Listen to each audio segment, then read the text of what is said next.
കാട്ടാക്കട പൂഴനാട് നവജാത ശിശു മരിച്ച സംഭവം കൊലപാതകമെന്ന് തെളിഞ്ഞു. സംഭവത്തിൽ മാതാവ് ഷംന അറസ്റ്റിലായി. ഷംനയെ 14 ദിവസത്തേക്ക് റിമാൻഡ് ചെയ്തു.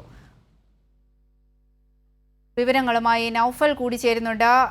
നൗഫൽ, ഈ കാട്ടാക്കടയിൽ ഈ നവജാത ശിശു മരിച്ച സംഭവത്തിൽ ഇതിപ്പോൾ കൊലപാതകമാണെന്ന് തെളിഞ്ഞിരിക്കുകയാണ്. ഈ കുഞ്ഞിന്റെ മാതാവിനെ അറസ്റ്റ് ചെയ്തിരിക്കുകയാണ്. എന്താണ് ഇതിന്റെ കൂടുതൽ വിവരങ്ങൾ? ബന്ധിക കഴിഞ്ഞ ഏപ്രിൽ 5 ഞായറാഴ്ചയായിരുന്നു നാഴിഞ്ഞ നടുക്കിയ ഈ സംഭവം. കാട്ടാക്കട പൂഴനാട് വീട്ടിൽ നവജാത ശിശുവിനെ മരിച്ച സംഭവത്തിൽ അന്ന് തന്നെ ഭർത്താവ്, മരിച്ച കുട്ടിയുടെ പിതാവ് അഥവാ ഈ പ്രതികരിക്കപ്പെട്ട മാതാവ് എന്ന് പറയുന്ന അയാളുടെ ഭർത്താവ് സംശയം പ്രകടിപ്പിച്ചിരുന്നു. ഈ ഭാര്യ ഇതുപോലെ ഗർഭവതിയാണെന്ന് അറിയില്ലായിരുന്നു എന്ന സംശയത്തിലാണ് പോലീസ് സംശയത്തിലേക്ക് എത്തുന്നത്. അത്തരത്തിൽ കുഞ്ഞിന്റെ ശരീരത്തിലെ ചതവുകളും മുറിവുകളും പോലീസിന് കൂടുതൽ സംശയമുണ്ടാക്കിയിരുന്നു. അത്തരത്തിൽ പോസ്റ്റ്മോർട്ടം റിപ്പോർട്ട് പുറത്തു വന്നതിന്റെ പിന്നാലെയാണ് ഇപ്പോൾ ഇത് കൊലപാതകമെന്ന് തെളിഞ്ഞിരിക്കുന്നത്.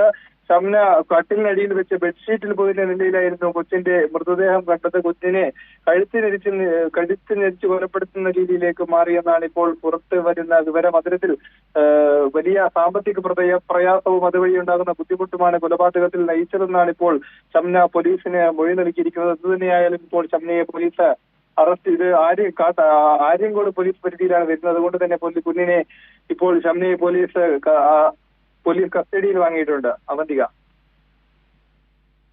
ശരി, നൗഫലാണ് വിവരങ്ങൾ നൽകിയത്.